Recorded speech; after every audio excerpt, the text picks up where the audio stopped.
Welcome back. I'm Tara Lynn, and if you are new, I am a beekeeper in North Carolina, and I have two main apiaries in Pittsboro, North Carolina, and in the western part of the state, just outside of the Bryson City area.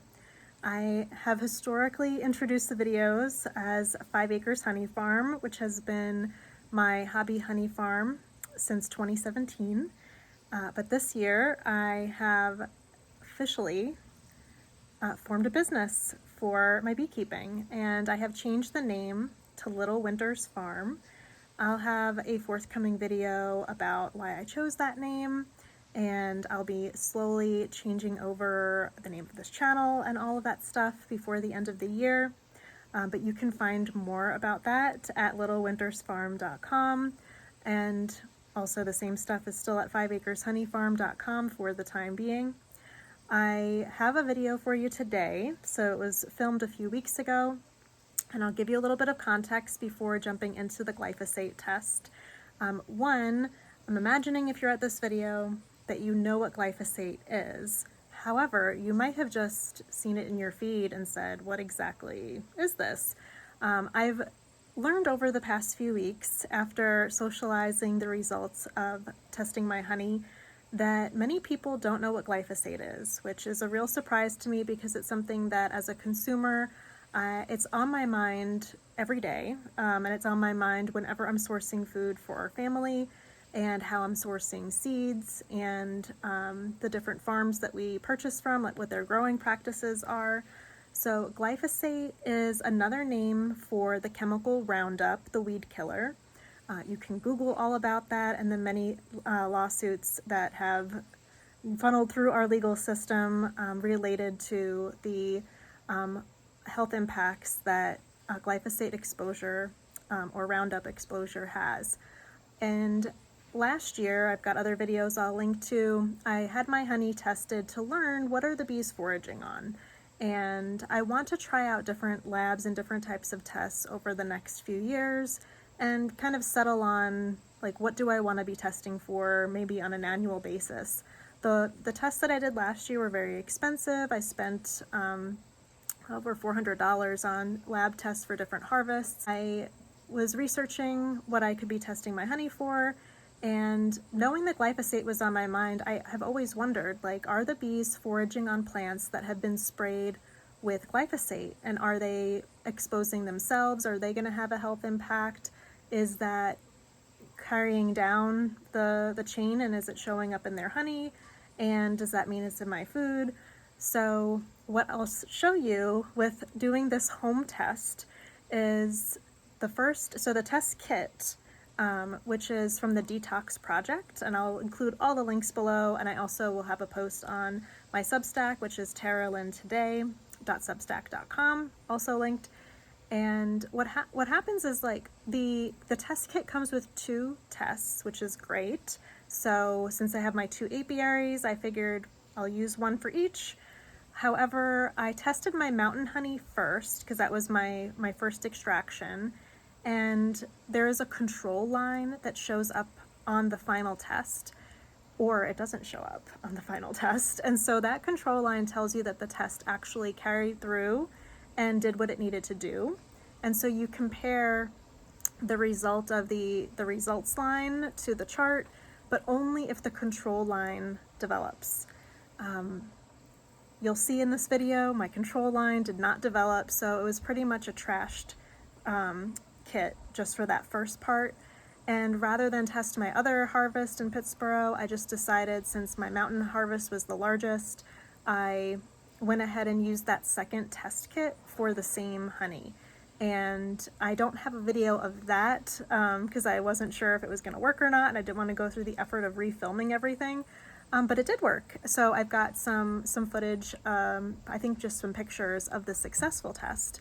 And that was really great because it showed there was no glyphosate detected at all in the harvest, not even a little smidge. So wanted to share that. This was a kit that I think cost $85, so you get 2 tests for that. It came fairly quickly. I feel like it was in less than a week when I ordered it. And again, since it's a home test, you get the results right away, whereas when you're testing for the varietals and the nectar sources with the honey, I have yet to find a lab that returns results quickly. So the ones I used last year took about 6 weeks to get the results, and I don't hold on to my honey that long. As soon as I bottle, I get the orders ready and it's out, so I wouldn't have an opportunity to use it in my marketing. And at least with this, I could use it with my marketing, and what it turned out to be is much more of an educational piece, because a lot of folks didn't know what glyphosate is, so I was able to help them understand that a little bit more. I have some upcoming videos coming about how I lost half my honey harvest.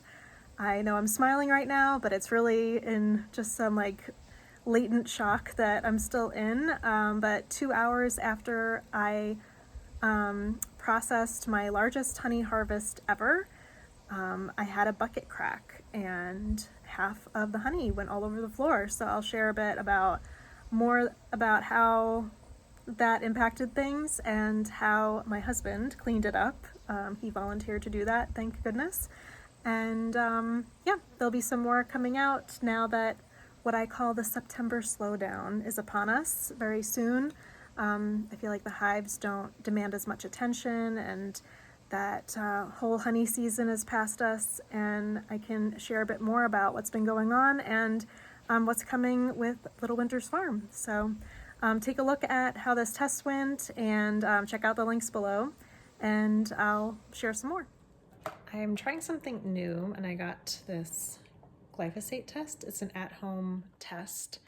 It shows results in 10 minutes. Just requires the purchase of some distilled water, and I ended up getting this huge thing of distilled water, but it only needs a little bit. But I'll show you what's inside the test kit, and it comes with 2 tests. So you could also test beer and your water and other foods, so not just for honey too. All right, so inside, like I said, it comes with 2 tests, and the tests involve 3 vials.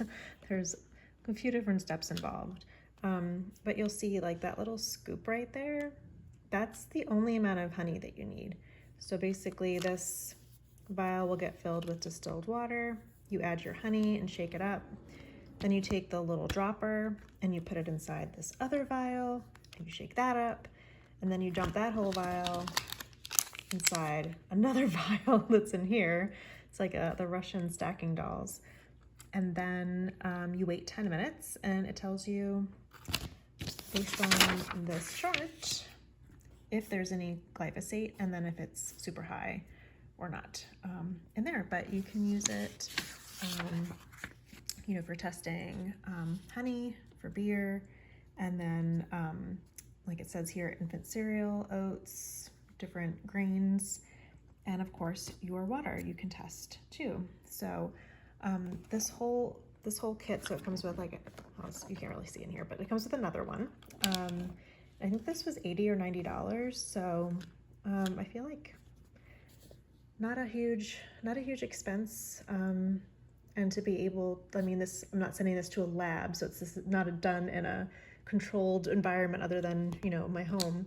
But I think it's nice to be able to say, like, hey, this is not lab tested, but it's been glyphosate tested and it's negative. This is the distilled water that I use. So you fill it up to the 50 milliliter mark, you pour the honey in, and it says to put the whole spoon in.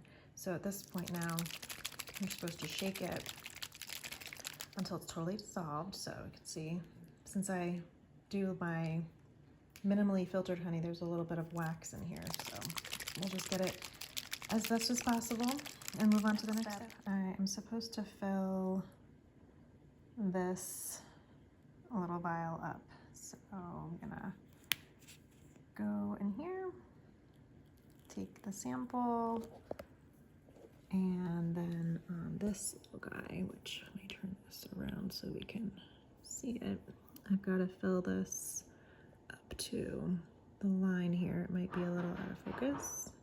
I'm just watching it. And then it's at that line. And now we shake this up and do the next step. I had a really hard time with vial number 3. I don't know if the top didn't come off right, so I had to like pry this back to get it in. Now I have to let it sit for 10 minutes. And there's actually a vial number 4. That's the one we use for the chart. I didn't realize that. I think it's good that they give you 10 minutes for this to sit because it gives you time to figure out how you're gonna hold up vial 4. So if you don't have something to stand it in, I just set up these mugs and a cheese grater. That's gonna be our little vial holder. Right, so I totally miscalculated. I thought this was a 10-minute test, but upon further reading, I have learned that it's like a 45-minute test. So this is the first 10-minute window. Then we have another one, and then another, and then they kind of suggest 5 to 10 minutes for the test strip. So maybe this is more like a 35-minute, but then plus doing the earlier parts. I would allow 45 minutes to an hour to do this test. So you've learned that I miscalculated the time at the beginning of the video. I really had just briefly read the instructions at first, and when I really read them through, I saw that it was like a total of 45 minutes, but it's good to give yourself an hour to sit there, have a timer ready, and all that stuff. The other thing that I wanted to mention, and I didn't realize it when I was doing that first test, you saw I was using that like cheese grater to hold the final vial, and it turns out when I was finally like emptying the second kit out, it comes with a cute little cardboard, like almost like a lab would use to hold up like a bunch of vials and test tubes, but they have ones perfectly made for, they really just thought of everything. Like everything that you need is in there except for your honey or whatever you're testing and the distilled water. But there is a little holder in there, so I had used that for the second one. But I'll show you the results now.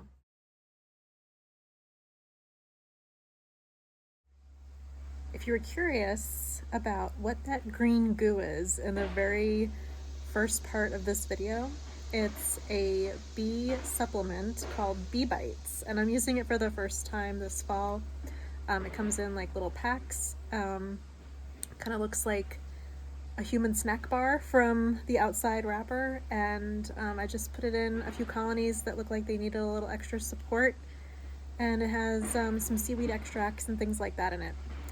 So just a little tidbit there. And I wanted to say, if you are interested in more updates about natural beekeeping, permaculture, nutrient-dense food, all that stuff, you can check out my Substack. Again, taralynntoday.substack.com.